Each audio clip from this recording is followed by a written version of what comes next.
The gang stalking and the constant surveillance, that's really tough to break because that can be umbrella termed under the term program protection.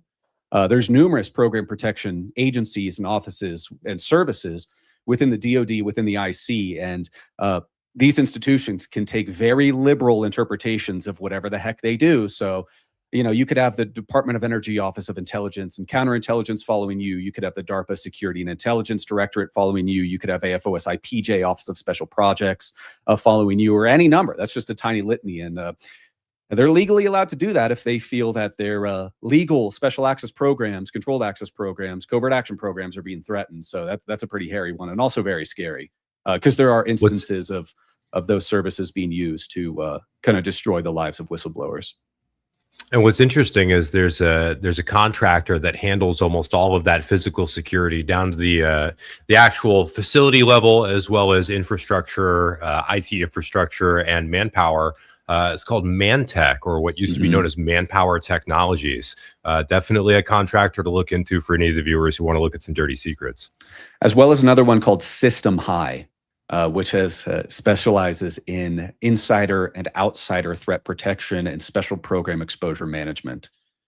System High. System High. So are these guys, is this like this private security contracted by the government to protect whistleblowers? Is that what it is? No. Like the movie Eraser? Arnold Schwarzenegger. These are contractors. These are the contractors that aid program protection and exposure agencies and services. Oh. So they aid program.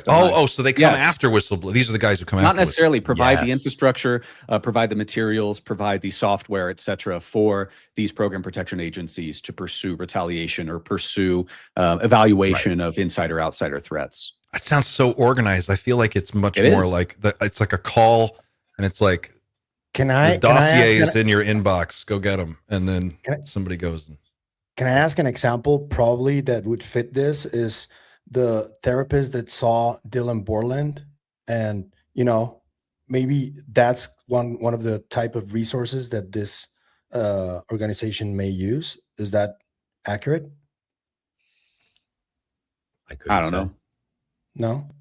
Okay. Well, but in terms of like individuals and services trying to entrap Dylan Borland into exposing himself, making statements that he could be pursued legally for, this would probably be ideas and schemes drawn up from exposure management services. Sorry guys if I'm looking off the screen here. We got Dylan's in the chat. Borland is in our chat today, so I'm trying to see if he'll jump in here. Dylan. Shout out Dylan. Yeah, a true real American hero. Yeah, Dylan, if you want to get in on this conversation, let me know and I'll get you a link. I can DM it to him if you need. So yeah, if you want to pass it to him, and then if he wants to just jump in, he can. Crypto Kev 1759 says, I think you already answered this, but I'll just read it. Is there any possible legal framework where we can legally compel Clapper or execs from contractors or FFRDCs to come in and answer questions? Well, we've already had a start to that with Burleson's letter to MITRE, right? It compels MITRE to appoint a C-suite executive or somebody equivalent to be the designated appointee for all MITRE legacy program and UFO materials. So yeah, there are legal ways to compel that, and Burleson's absolutely doing the right and best thing with the legal pursuits and the letter pursuits. It's far more effective than getting on Twitter and just constantly vague posting about how you've seen very existentially shocking things like some other congressman. Burleson's doing it the right way right now. All hats off to him.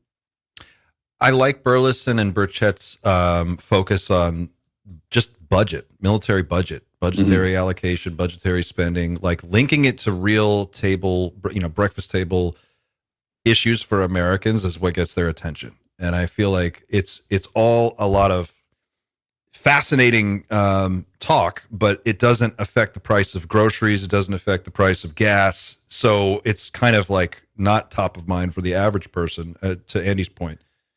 But they seem to really, I don't know, they get a little fire when they start talking about the military budget and all of the different ways that money gets misallocated and there's no oversight. And I feel like that's probably the most effective wedge that we have, wouldn't you think?